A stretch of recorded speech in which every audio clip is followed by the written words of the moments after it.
Assalamu alaikum dear student. Today our topic is dipole moment. Dipole moment is actually a charge multiplied by a distance between them. अगर हम dipole moment की बात करें तो हम देखते हैं कि इसको हम जो है ना मैथमेटिकली अगर हम रिप्रेजेंट करें तो हम इसके लिए लिखते हैं Q multiplied by D. Q जो है ना आपके पास रिप्रेजेंट कर रहा होता है चार्ज को और D जो है ना distance between the two charges. It is express in a unit D by which is represented by D. अगर हम देखें तो ये जो आपके पास इसकी यूनिट है डी बाई, इसको हम रिप्रेजेंट करते हैं 1 debye is equal to 3.33564 raise to power -30 cm. The dipole moment is a vector quantity.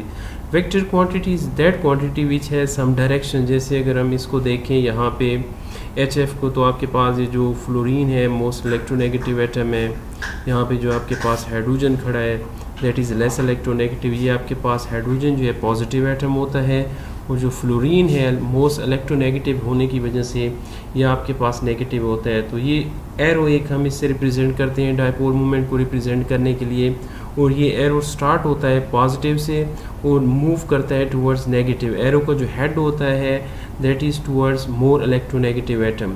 It is represented by a small arrow with the tail on a positive centre and head pointing towards the negative centre. For example जैसे नीचे मैंने एक picture में दिखाया भी है कि HF को जो है ना हम कैसे रिप्रेजेंट करते हैं, और ये जो डायपोल मोमेंट है कैसे जो है ना एक वेक्टर क्वांटिटी है.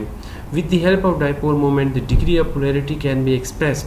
इससे हम जो है ना डिग्री ऑफ पोलैरिटी को भी हम एक्सप्रेस कर सकते हैं. अगर नीचे हम इस डायग्राम को देखें तो इस डायग्राम में बड़े क्लियर तरीके से जो है ना आपको डायपोल मोमेंट जो है ना वाज़े हो रहा है. ये आपके पास दो चार्जेस दिखाए गए हैं. ये आपके पास पॉजिटिव चार्ज है जिसको Q प्लस से रिप्रेजेंट किया गया है. यहाँ पे एक चार्ज दिखाया गया है Q नेगेटिव, इसको नेगेटिव चार्ज से रिप्रेजेंट किया गया है. और ये जो इन दोनों चार्जेस के दरमियान दिखाया गया that is the distance between the two charges. तो ये जो आपके पास एक्चुअली डायपोल मोमेंट होती क्या है that is the charge multiplied by the distance, या हम सिंपल ये भी कह सकते हैं कि ये एक प्रोडक्ट होता है चार्ज और डिस्टेंस की जो है मल्टीप्लिकेशन से जो हमारे पास आता है.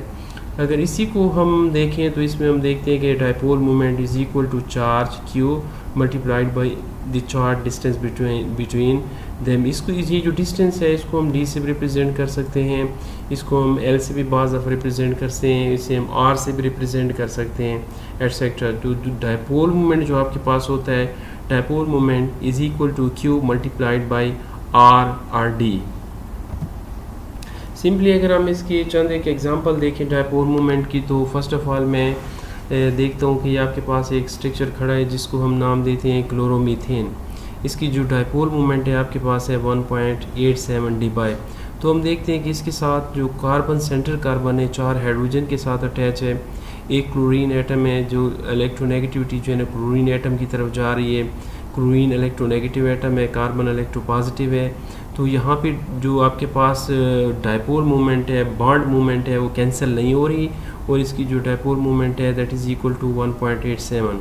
सिमिलरली अगर हम वाटर का मॉलिक्यूल देखें यहाँ पे, तो जो यहाँ पे जो वाटर के मॉलिक्यूल में हम देख रहे हैं कि 2 लोन पेयर ऑफ इलेक्ट्रॉन मौजूद हैं, 2 इसके साथ हाइड्रोजन मौजूद हैं. तो ये जो इलेक्ट्रॉन्स की मूवमेंट है आपके पास हाइड्रोजन से ऑक्सीजन की तरफ है, और ये एरो से रिप्रेजेंट भी किया गया है. और ये जो है चूँकि वी शेप स्ट्रक्चर है तो ये जो मॉलिक्यूल है अपनी बॉन्ड मूवमेंट को कैंसिल नहीं करता, और वाटर की जो डायपोल मूवमेंट एक्सपेरिमेंटली जो कैलकुलेटेड होती है that is equal to 1.85 debye. Similarly अगर हम अमोनिया का मॉलिक्यूल देखें तो यहाँ पे भी हम देखते हैं कि इसकी जो डायपोल मूवमेंट है 1.47 डी बाई. नाइट्रोजन पे एक लोन पेयर ऑफ इलेक्ट्रॉन है और 3 हाइड्रोजन अटैच हैं जो पॉजिटिव हैं, और ये मूविंग टूवर्ड्स नेगेटिव जो मोस्ट इलेक्ट्रोनेगेटिव एटम है नाइट्रोजन उसकी तरफ जो है ना इसकी जो है ना एरो का रुख है, और इस वजह से इसकी जो है ना डायपोल मोमेंट आपके पास क्या है 1.47 डी बाई. सिमिलरली अगर हम कंपेयर करें नीचे 2 एग्जांपल्स दी गई हैं cis butene 2 butene and trans 2 butene. अगर हम यहाँ पे फर्स्ट देखें ट्रांस 2 ब्यूटीन, तो हम देखते हैं कि एक डबल बॉन्ड है CC डबल बॉन्ड. इसकी जो है ना अपोजिट डायरेक्शन में हम देखते हैं तो 2 मिथाइल ग्रुप लगे हुए हैं, इस अपोजिट डायरेक्शन में जो है ना 2 हाइड्रोजन ग्रुप लगे हुए हैं. तो ये आपके पास एक ट्रांस है कि अपोजिट डायरेक्शन में आपके पास 2 बल्कि ग्रुप अटैच है. तो ये जो ट्रांस है यहाँ पे जो आपको दिखाए गए हैं मिथाइल ग्रुप, तो ये अपोजिट डायरेक्शन में है आपके पास ये जो है ना डायपोल मोमेंट, जो इनकी बॉन्ड मोमेंट है, एक दूसरे के इफेक्ट को कैंसिल कर देती है, जिसके नतीजे में आपके पास जो ट्रांस 2 ब्यूटीन है, इसकी जो डायपोल मोमेंट है वो 0 डी पाई है। सिमिलरली अगर हम सीज 2 ब्यूटीन की तरफ देखते हैं तो यहाँ पे आप देखते हैं कि सी डबल बॉन्ड की सेम साइड पे आपके पास 2 मिथाइल ग्रुप अटैच हैं, जिसकी वजह से हम इसे कहते हैं सीज 2 ब्यूटीन। जैसे कि आपको नज़र आ रहा है 2 बल्कि group present on same side of the double bond.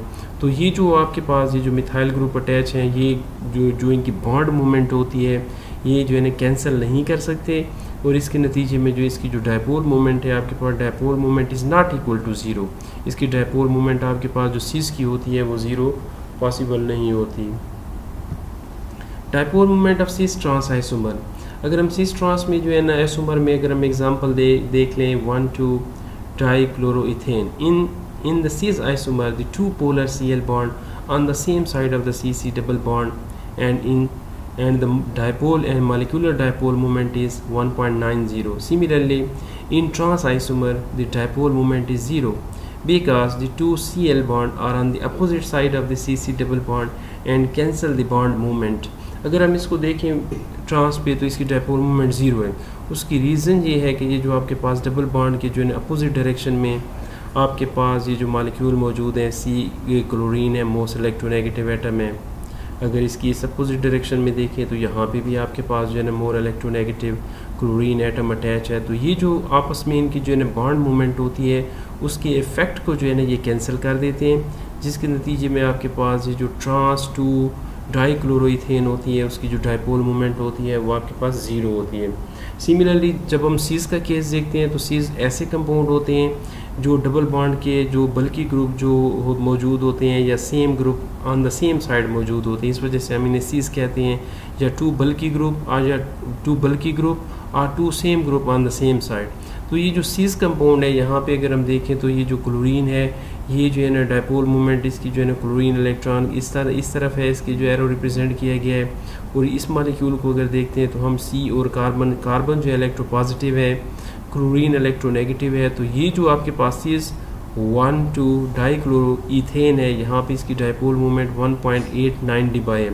और इसमें अगर हम देखते हैं तो ये जो सेम साइड पे क्लोरीन एटम मौजूद हैं, ये एक दूसरे की बॉन्ड मूवमेंट को कैंसिल नहीं कर सकते, जिसके नतीजे में ये डायपोल मूवमेंट सीज मॉलिक्यूल रखते हैं। Bond movement cancel out in trans but not cancel out in cis, क्योंकि सीज मॉलिक्यूल में ये जो डायपोल मूवमेंट होती है यहाँ पे जो आपको दिखाई गई है, ये कैंसिल नहीं होती, जबकि ट्रांस में ये कैंसिल हो जाती है, जिसके नतीजे में मोस्टली जो आपके पास जो ट्रांस मॉलिक्यूल होते हैं वहाँ पे उनकी डायपोल मोमेंट 0 होती है। अगर ट्रांस मॉलिक्यूल में 2 जो अपोजिट ग्रुप है वो सेम हो तो उनकी जो है ना डायपोल मोमेंट 0 हो जाती है। एप्लीकेशन ऑफ डायपोल मोमेंट, अगर हम एप्लीकेशन इसकी डायपोल मोमेंट की देखें तो सबसे पहले हम जो है ना देखते हैं आयनिक करेक्टर कि डायपोल मोमेंट जो है ना चूँकि पोलर मॉलिक्यूल्स में होती है, तो ये जो है ना हमें बताती है कि इसमें जो है ना आयनिक करेक्टर कितना मौजूद है। First of all we can calculate the dipole moment of HF, ionic character of HF। Experimentally determined the dipole moment of HF hydrogen fluoride is 1.83 dBi. What is the ionic character of HF bond? अगर हम HF bond का ionic character हम calculate करना चाहें तो हम देखते हैं कि ये जो आपके पास HF मॉलिक्यूल मौजूद है, हाइड्रोजन फ्लोराइड मौजूद है, इसकी जो बॉन्ड लेंथ है आपके पास 92 पिकोमीटर है, pm है। सिमिलरली जब हम देखते हैं कि अगर इसकी जो है ना हम डायपोल मोमेंट कैलकुलेट करें तो हम देखते हैं कि 2 चार्जेस के दरमियान जो इनका चार्ज है Q, जिसको हम कहते हैं Q मल्टीप्लाई D होता है या Q मल्टीप्लाई R होता है, dipole moment distance charge multiplied by distance. जो चार्ज जो इस पे मौजूद है वो आपके पास है 1.6 10⁻⁻19 कूलम मल्टीप्लाइड जो बॉन्ड डिस्टेंस यहाँ पे है आपके पास, इसको अगर मैं बॉन्ड डिस्टेंस इनका जो है ना इनके चार्जेस के दरमियान जो डिस्टेंस है अगर मैं उसको इसके साथ मल्टीप्लाई करता हूँ तो ये हो जाता है 9.2 10⁻11 मीटर। अगर इनको मल्टीप्लाई करते हैं तो आपके पास आंसर आ जाता है 1.5 10⁻⁻29 cm। अगर हम इसको देखें तो ये आप किसको अगर हम कैलकुलेट करें डिबाई में तो हमने देखा है कि आपके पास जो 1 डिबाई होता है that is equal to 3.336 10⁻⁻30 cm के बराबर होता है। तो अगर आप 1.5 पे 3.336 10⁻⁻30 को डिवाइड करते हैं तो आपके पास थ्योरेटिकली जो हमने कैलकुलेट की है डायपोल मोमेंट एच एफ, तो वो आपके पास आती है 4.4। That is called theoretical dipole moment of H F pair complete transfer of 1 electron. अब आपके पास ये जो हमने कैलकुलेट की है that is called theoretically dipole moment. हम आयनिक करेक्टर के लिए जो हम इस्तेमाल करते हैं कि what is the ionic character of some compound, तो हम देखते हैं कि dipole moment experimentally calculated divided by dipole moment theoretically calculated multiplied by 100%। इसके साथ हम मल्टीप्लाई करते हैं। अगर हम देखें इसको, इसमें अगर हम वैल्यू पुट करें जो हमने एक्सपेरिमेंटली कैलकुलेटेड की गई इसकी डायपोल मोमेंट है, ऊपर अगर हम देखें ये dipole moment of H F, तो ये एक्सपेरिमेंटली कैलकुलेटेड जो है ये 1.83 डिबाई, और ये जो हमने थ्योरेटिकली कैलकुलेट की है चार्ज और उसके जो डिस्टेंस था उससे हमारे पास हुआ ये 4.4 डिबाई मल्टीप्लाई बाय 100। तो इससे आंसर हमारे पास अगर इसको डिवाइड करके मल्टीप्लाई करते हैं तो आपके पास जो आंसर आता है that is equal to 42%। It means जो एच एफ आपके पास है उसका जो आयनिक करेक्टर है वो 42% है। नेक्स्ट अगर हम देखें इसकी, तो ये आपके जो है ना ज्योमेट्री ऑफ मॉलिक्यूल्स के बारे में बताता है। Dipole moment, zero dipole moment of carbon dioxide implies that 2C double bond O dipole moment cancel each other so that the molecule must be linear।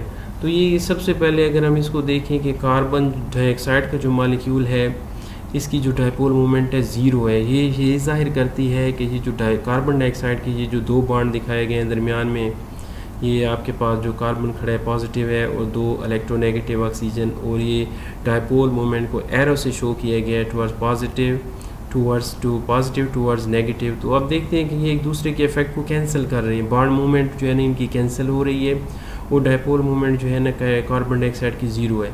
अगर इसी मॉलिक्यूल को वी शेप बना दिया जाए तो वहाँ पे कार्बन डाइऑक्साइड की सम डायपोल मोमेंट प्रोड्यूस होगी। इट मीन्स कार्बन डाइऑक्साइड का जो मॉलिक्यूल है that is linear. For example अगर सेकंड हम एग्जांपल देखें वाटर मॉलिक्यूल की, for water molecule the OH bond movement do not cancel because the molecule is bent. अगर इसको हम मॉलिक्यूल को देखें तो यहाँ पे हम देखते हैं कि ये जो वाटर का मॉलिक्यूल है ये बेंट है। अगर ये भी स्ट्रेट फॉर्म में अगर बन जाता मॉलिक्यूल तो इसकी भी डायपोल मोमेंट ज़ीरो होती। चूँकि ये बेंट शेप में है तो ये जो आपको दिखाया गया है पॉजिटिव टूवर्ड्स नेगेटिव ऑक्सीजन की तरफ ये जो वेक्टर आपको दिखाया गया है कि ये मूव कर रहा होता है, तो ये ड्यू टू बेंट शेप ये जो इनकी बॉन्ड मूवमेंट है that is not cancel, and आपके पास जो वाटर के मॉलिक्यूल की डायपोल मूवमेंट बन जाती है that is equal to 1.85। Similarly अगर इसी वाटर के मॉलिक्यूल को स्ट्रेट बना दिया जाए, ये मॉलिक्यूल वाटर का अगर स्ट्रेट होता तो इसकी डायपोल मूवमेंट ज़ीरो होती। उसकी रीज़न ये थी कि ये जो आपके पास बॉन्ड मूवमेंट है ये एक दूसरे को कैंसिल कर देते और वाटर के मॉलिक्यूल की जो डायपोल मूवमेंट हो जाती वो ज़ीरो हो जाती। ये शो करती है कि जो वाटर का मॉलिक्यूल की जो डायपोल मूवमेंट है 1.85 डिवाई, ये शो करती है कि जो वाटर का मॉलिक्यूल है that is equal to V shaped bend shape, और कार्बन डाइऑक्साइड का जो मॉलिक्यूल यहाँ पे दिखाया गया है लीनियर, ये लीनियर ये शो करता है, ये जो इसकी डायपोल मूवमेंट ज़ीरो ये शो करती है कि कार्बन डाइऑक्साइड का जो मॉलिक्यूल है that is linear not bend. तो ये जो आपके पास डायपोल मूवमेंट है ये मॉलिक्यूल की ज्योमेट्री के बारे में भी आपको इन्फॉर्मेशन देती है। Thank you very much dear students.